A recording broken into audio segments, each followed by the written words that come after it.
Next हम discuss करते हैं about the buoyancy and flotation. तो पहले समझते हैं कि जो बायोंसी है उसको हम कैसे एक्सप्लेन करते हैं। तो अगर सपोज कोई भी आपका ऑब्जेक्ट है और वो किसी लिक्विड में, स्टैटिक लिक्विड में आपका फ्लोट करता है या सबमर्ज्ड है, तो स्टैटिक लिक्विड जितना अपवर्ड डायरेक्शन में, नेट अपर डायरेक्शन में जितना फोर्स उस ऑब्जेक्ट के ऊपर एग्जर्ट करती है उसी को ही हम बोलते हैं बायोंसी।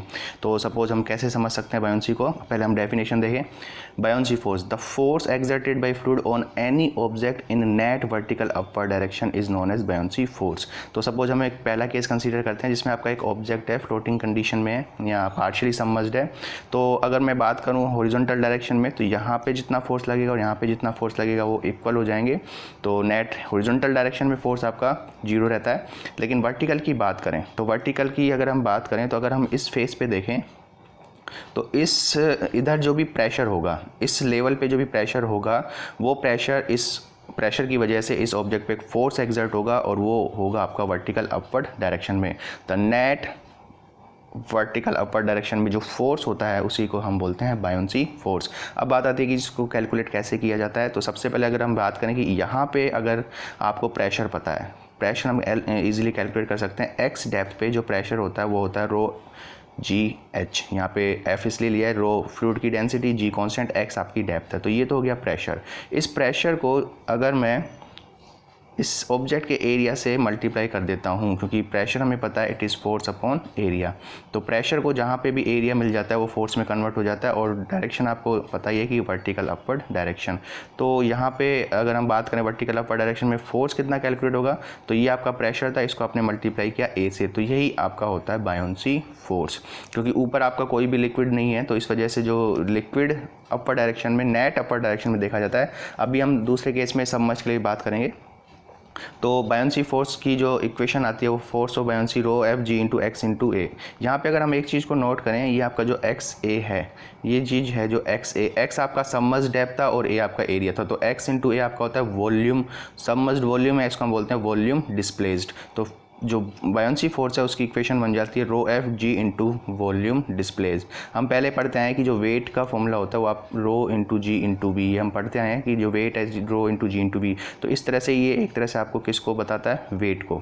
तो वेट भी कौन सा वेट है ये, क्योंकि हम डिस्प्लेस्ड वॉल्यूम को कंसीडर कर रहे हैं, तो ये जो वेट होता है weight of displaced fluid bye the object, मतलब ऑब्जेक्ट ने फ्लूइड का कितना वेट डिस्प्लेस्ड किया वही आपका बराबर आ जाता है किसके, बायोंसी फोर्स के।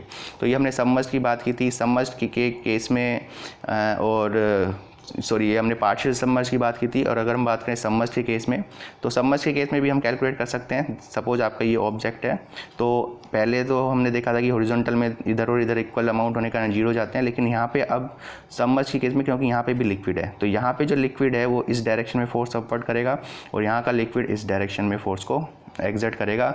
लेकिन बात करें कि केवल बायोंसी फोर्स आपका ये नहीं होगा, बायोंसी फोर्स आपका नेट वर्टिकल, अगर ये आपका 100 है और ये आपका सपोज 10 है, तो बायोंसी फोर्स आपका 90 यूनिट होगा, वो भी अपवर्ड डायरेक्शन में। और इसको भी हम ऐसे कैलकुलेट कर सकते हैं।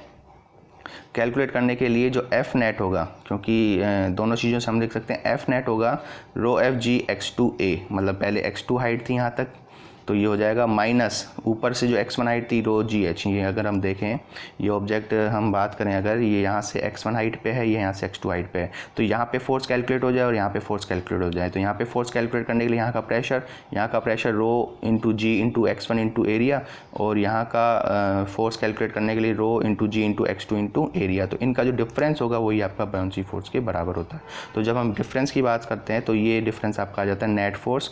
इधर हम देखें x2 माइनस x1, तो ये ऑब्जेक्ट की पूरी लेंथ हुई या हाइट हुई, तो ये h, और वापस से ये a इंटू एच आपका हो गया वॉल्यूम। क्योंकि ये पूरा सबमर्ज्ड है, तो सबमर्ज्ड के केस में जितना ऑब्जेक्ट का वॉल्यूम होगा उतना ही डिस्प्लेस्ड वॉल्यूम होगा। तो यहाँ पे भी वो इक्वेशन आती है, जो बायोंसी फोर्स है is equal to weight of fluid displaced by the object. तो ये मेन इक्वेशन आपको याद करनी है। इसके बाद हम देखते हैं कि the buoyancy force is equal to the weight of the fluid displaced by the object, this is known as Archimedes principle. Archimedes principle कहलाता है। फिर बात हम करते हैं फ्लोटेशन का क्या प्रिंसिपल होता है। अगर कोई भी ऑब्जेक्ट फ्लोटेशन की कंडीशन में है, तो इसका मतलब उस पर जितने भी फोर्स हैं वो इक्विलिब्रियम कंडीशन में है। तो फोर्स की अगर हम बात करें, जो ऑब्जेक्ट का वेट है डाउनवर्ड डायरेक्शन में, उसको आपका इक्वल करता है बायोंसी फोर्स। तो एक इक्वेशन की बात करें तो weight of body is equal to buoyancy force, अगर फ्लोटिंग की कंडीशन में, इक्विलिब्रियम की कंडीशन में है तो। और बाद में हमने डिस्कस किया था कि जो बायोंसी फोर्स है वो आपका बराबर आता है वेट ऑफ फ्लूइड डिस्प्लेस्ड। तो यहाँ पे एक इक्वेशन बन जाती है, अगर कोई भी ऑब्जेक्ट फ्लोट करता है तो उस ऑब्जेक्ट का जो वेट होगा और उस ऑब्जेक्ट ने कितना फ्लूइड डिस्प्लेस किया उसका जो वेट होगा वो आपस में बराबर होते हैं। यही आपका प्रिंसिपल ऑफ फ्लोटेशन होता है।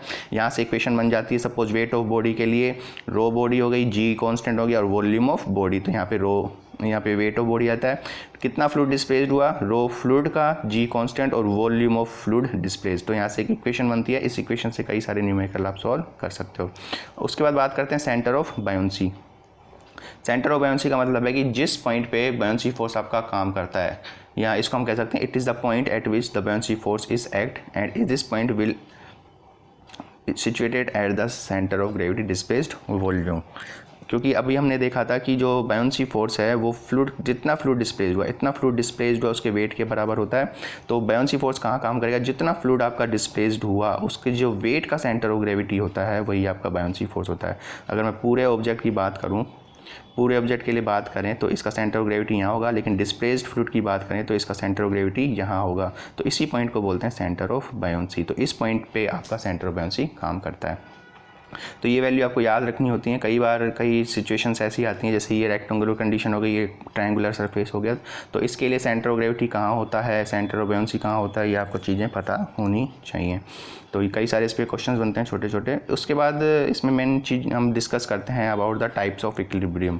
टाइप्स ऑफ इक्विलिब्रियम मतलब इक्विलिब्रियम के प्रकार कितने होते हैं। तो तीन तरह से जनरली हम इक्विलिब्रियम को डिफाइन करते हैं। एक आपका होता है स्टेबल इक्विलिब्रियम, दूसरा होता है आपका अनस्टेबल इक्विलिब्रियम, और तीसरा आपका होता है न्यूट्रल इक्विलिब्रियम। हम समझते हैं कि स्टेबल इक्विलिब्रियम क्या है। सपोज ये आपका कोई भी ऑब्जेक्ट है, एक सरफेस है इस तरह से, इस पर कोई भी आपकी एक बॉल रखी हुई है। सपोज हम बॉल की इनिशियल पोजीशन के साथ चेंज करते हैं, इस बॉल को मैं यहाँ पे लेके आ जाता हूँ और फिर इसको छोड़ देता हूँ, तो कुछ टाइम बाद ये यहाँ पे रोल करते करते करते वापस उसी इस जगह पे पहुँच जाती है। इसे कहते हैं स्टेबल इक्विलिब्रियम। इसका मतलब अगर किसी भी ऑब्जेक्ट के साथ आपने इनिशियल चेंजेस किए और कुछ टाइम बाद वो पोजीशन पे आ जाए तो इसको हम बोलते हैं स्टेबल इक्विलिब्रियम। और अनस्टेबल इक्विलिब्रियम की बात करें, अगर हम बात करें इक्विलिब्रियम, क्योंकि इस कंडीशन में भी इक्विलिब्रियम रहेगा क्योंकि यहाँ पे भी सारे फोर्सेस जीरो होंगे। दूसरी हम बात करें ये ऑब्जेक्ट की बात करें तो यहाँ पे भी इक्विलिब्रियम है, क्योंकि यहाँ पे रेस्ट पे है तो ये भी इक्विलिब्रियम है, इस पे सारे फोर्स आपके जीरो हैं। लेकिन अगर मैं इसकी इनिशियल पोजीशन के साथ चेंज करता हूँ तो ये इधर स्लाइड करती है और कभी भी अपनी पोजीशन पे वापस नहीं आ पाएगी। इसी को हम बोलते हैं अनस्टेबल इक्विलिब्रियम। तीसरा आपका डिफाइन होता है न्यूट्रल इक्विलिब्रियम। तो न्यूट्रल इक्विलिब्रियम में सपोज एक स्ट्रेट लाइन है, इस पर ऑब्जेक्ट है, इसकी इनिशियल पोजीशन के साथ हमने चेंज किए तो इसकी कोई डेफिनेट पाथ पे जाके आपका रुक जाएगा, तो इसको हम बोलते हैं न्यूट्रल इक्विलिब्रियम। फिर इसमें बात की जाती है कि स्टेबिलिटी कंडीशन, अगर कोई ऑब्जेक्ट आपका फ्लोटिंग कंडीशन में है या और ऑब्जेक्ट आपका सबमर्ज कंडीशन में है तो उनकी जो स्टेबिलिटी कंडीशन को हम कैसे डिफाइन करते हैं, वो स्टेबल होगा, अनस्टेबल होगा या न्यूट्रल होगा। तो एक एक करके हम देखते हैं। सबसे पहले हम बात करते हैं stability condition off fully submerged body. अगर पूरा ऑब्जेक्ट आपका लिक्विड में सबमर्ज्ड है तो उसकी जो स्टेबिलिटी कंडीशन उसको कैसे डिफाइन करते हैं। तो जनरली अगर हम बात करें, कोई सपोज हमने एक ऑब्जेक्ट माना, इस ऑब्जेक्ट के लिए हमने सेंटर ऑफ बायोंसी यहाँ पे माना और इसका जो वेट है वो सपोज नीचे है। एक एग्जांपल लेते हैं जिसमें सेंटर ऑफ बायोंसी ऊपर है और वेट नीचे है। इसकी इनिशियल पोजीशन के साथ हम चेंज करते हैं, तो जैसे आप इनिशियल पोजीशन के साथ चेंज करते हो तो इसकी जो फोर्स ऑफ बायोंसी है और जो वेट है उनमें कपल बन जाता है। इस तरह से वेट बन गया और फोर्स ऑफ बायोंसी यहाँ पे, तो इस तरह से आपका ये जो एंटी क्लॉकवाइज डायरेक्शन में कपल बन जाता है। लेकिन हमने इसका रोटेशन किया था क्लॉकवाइज डायरेक्शन में, तो ये जो कपल बना ये इस ऑब्जेक्ट को वापस अपनी जगह पे ले जाने की कोशिश करता है, तो इसी को हम बोलते हैं स्टेबल इक्विलिब्रियम। तो यहाँ से हम क्लियर कर सकते हैं, अगर centre of buoyancy centre of gravity, ये वेट जहाँ काम करता है उसे हम सेंटर ऑफ ग्रेविटी कहते हैं। सेंटर ऑफ बायोंसी अगर सेंटर ऑफ ग्रेविटी से ऊपर रहेगा तो स्थिति कैसी होगी, स्टेबल इक्विलिब्रियम की रहेगी in case of submerged condition. दूसरा अगर हम ले लेते हैं कि सपोज दूसरा एग्जांपल हम ले लेते हैं कि हम वेट को ऊपर मान लिया और फोर्स ऑफ बायोंसी को हम सेंटर ऑफ बायोंसी को हमने नीचे मान लिया। यहाँ जैसे ही हमने इसकी इनिशियल पोजीशन के साथ चेंज की तो यहाँ पे भी कपल बने, लेकिन यहाँ पे जो कपल बने वो इस तरह से बने, फोर्स ऑफ बायोंसी यहाँ बना, वेट यहाँ बना, ये कपल आपका बना क्लॉकवाइज डायरेक्शन में। आपने टिल्ट भी इसको क्लॉकवाइज डायरेक्शन में किया था और कपल भी आपके क्लॉकवाइज डायरेक्शन में गए, तो ये इसको और उसी डायरेक्शन में टिल्ट करेंगे, वो वापस अपनी पोजीशन पे वापस नहीं आ पाएगा। तो ये कब पॉसिबल है, जब centre of gravity centre of gravity centre of buoyancy से ऊपर रहती है, तो स्थिति आपकी कैसे हो जाती है, अनस्टेबल इक्विलिब्रियम की। और एक कंडीशन ऐसी होती है जब ये दोनों पॉइंट आपस में कोइंसाइड कर जाते हैं तो उसे हम बोलते हैं न्यूट्रल इक्विलिब्रियम। तो तीन चीज़ें क्लियर हैं, अगर centre of buoyancy centre of gravity से ऊपर है तो stable, centre of buoyancy centre of gravity से नीचे है तो अनस्टेबल, और दोनों एक जगह पे आ जाते हैं तो आपका स्टेबल न्यूट्रल इक्विलिब्रियम। फिर हम बात करते हैं फ्लोटिंग कंडीशन में या पार्शियली सबमर्ज्ड बॉडी, क्योंकि अभी तक हमने देखा कि अगर कोई ऑब्जेक्ट पार्शियली है, सबमर्ज्ड है और इक्विलिब्रियम की कंडीशन में है तो ये तो सीधी सी बात है कि इसका जो सेंटर ऑफ बायोंसी है वो सेंटर ऑफ ग्रेविटी से हमेशा ही नीचे रहेगा। अब इस स्थिति में स्टेबिलिटी को कैसे डिफाइन किया जाए, तो इस स्थिति में स्टेबिलिटी को डिफाइन किया जाता है मेटा सेंटर पॉइंट से। फिर पहले मेटा सेंटर पॉइंट को हम समझते हैं कि मेटा सेंटर पॉइंट क्या होता है। सपोज ये आपका ऑब्जेक्ट था, इसको मैंने इस तरह से टिल्ट किया, तो जैसे ही टिल्ट किया सेंटर ऑफ ग्रेविटी कभी भी चेंज नहीं होगा, लेकिन फ्लूइड जितना डिस्प्लेस्ड हुआ इस कंडीशन में और इस कंडीशन में फ्लूइड डिस्प्लेस्ड चेंज हो जाता है। तो जब फ्लूइड डिस्प्लेस्ड चेंज हो जाता है तो आपका सेंटर ऑफ बायोंसी भी चेंज हो जाता है। तो नया सेंटर ऑफ बायोंसी, ये नई जो लाइन बनी सेंटर ऑफ बायोंसी की, ये इस नॉर्मल एक्सिस को जिस पॉइंट पे कट करती है उसी को हम बोलते हैं मेटा सेंटर पॉइंट। अगर हम परिभाषा की बात करें, यहाँ मेटा सेंटर पॉइंट को हम ऐसे भी डिफाइन करते हैं, it is the point about which this object will oscillate, या हम इसको ऐसे भी डिफाइन करते हैं, this is the point of intersection of normal axis of the body and new line action of the buoyancy force। मतलब intersection point होता है, तो इस तरह से हम मेटा सेंटर को परिभाषित करते हैं। फिर बात आती है कि स्टेबिलिटी कंडीशन को कैसे देखें, तो यहीं से हम देख लेते हैं। हमने यहाँ पे टिल्ट किया, जैसे आपने टिल्ट यहाँ पे किया तो वेट नीचे की डायरेक्शन में और फोर्स ऑफ बायोंसी इधर, तो ये आपका कपल बना एंटी क्लॉकवाइज डायरेक्शन में। तो अगर आप क्लॉकवाइज डायरेक्शन में टिल्ट करते हो तो कपल बना एंटी क्लॉकवाइज डायरेक्शन में। वो कब पॉसिबल है, जब मेटा सेंटर पॉइंट आपका सेंटर ऑफ ग्रेविटी से ऊपर रहे। अगर Meta centre point centre of gravity से ऊपर रहता है तो स्टेबल इक्विलिब्रियम रहता है। दूसरी, अगर हम ऑब्जेक्ट की बात करें, इस ऑब्जेक्ट की बात करें, कोई एक ऐसी कंडीशन क्रिएट हो जाती है, सपोज जो बायोंसी फोर्स है वो मेटा सेंटर इस नॉर्मल एक्सिस को यहाँ कट करता है, तो जैसे ही आपने इसको यहाँ पे टिल्ट किया तो यहाँ टिल्ट करने के लिए वेट आपका इधर आया, इस डायरेक्शन में वेट आया और फोर्स ऑफ बायोंसी इस डायरेक्शन में है, तो यहाँ पे जो कपल बना वो भी आपका क्लॉकवाइज बना। तो आपने टिल्ट भी क्लॉकवाइज किया था और कपल भी आपका क्लॉकवाइज बना, तो ये और इस डायरेक्शन में इसको ले जाएगा, मतलब पुरानी पोजीशन पे कभी भी वापस नहीं आ पाएगा। इसको हम बोलते हैं अनस्टेबल इक्विलिब्रियम। तो इस कंडीशन में हम कह सकते हैं कि जब मेटा सेंटर पॉइंट, इस कंडीशन में हम कह सकते हैं कि जब Meta centre point centre of gravity से नीचे होता है तब आपकी होती है अनस्टेबल इक्विलिब्रियम। तो इस हिसाब से हम चाहे वो सबमर्ज्ड कंडीशन हो चाहे वो फ्लोटिंग कंडीशन हो, तो हम स्टेबिलिटी को समझ सकते हैं। तो सबमर्ज्ड के केस में सेंटर ऑफ बायोंसी और सेंटर ऑफ ग्रेविटी से हम देखते हैं, और पार्शियली सबमर्ज्ड या फ्लोटिंग की कंडीशन में हम मेटा सेंटर पॉइंट और सेंटर ऑफ ग्रेविटी से देखते हैं, क्योंकि पार्शियली सबमर्ज्ड कंडीशन में जो सेंटर ऑफ ग्रेविटी होता है वो हमेशा सेंटर ऑफ बायोंसी से ऊपर होता है, लेकिन जो मेटा सेंटर पॉइंट है वो हमेशा चेंज होते रहते हैं। तो यहाँ से हम स्टेबिलिटी कंडीशन को डिफाइन कर सकते हैं। तो इसके बाद फिर आता है कि मेटा सेंटर पॉइंट हमने देखा ही था, और उसके बाद हम देखते हैं कि जो मेटा सेंटर हाइट है, मेटा सेंट्रिक हाइट क्या होती है। मेटा सेंट्रिक हाइट है, it is the distance between the Meta centre point and the centre of gravity.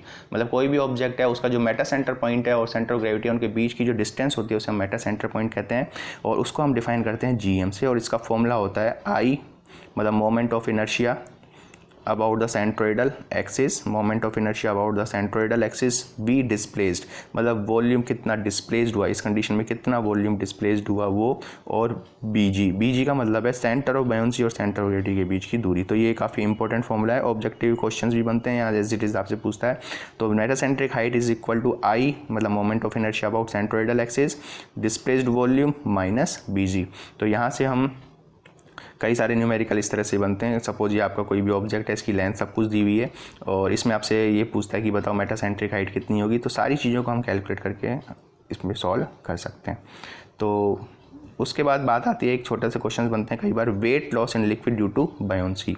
Wait loss का मतलब होता है, सपोज हम एक एग्जांपल लेते हैं, एक ऑब्जेक्ट है जो आपका एयर में है सपोज, तो इसका एक्चुअल वेट है W, और यहाँ पे अगर हम इसको होल्ड करते हैं तो यहाँ पे टेंशन आई T।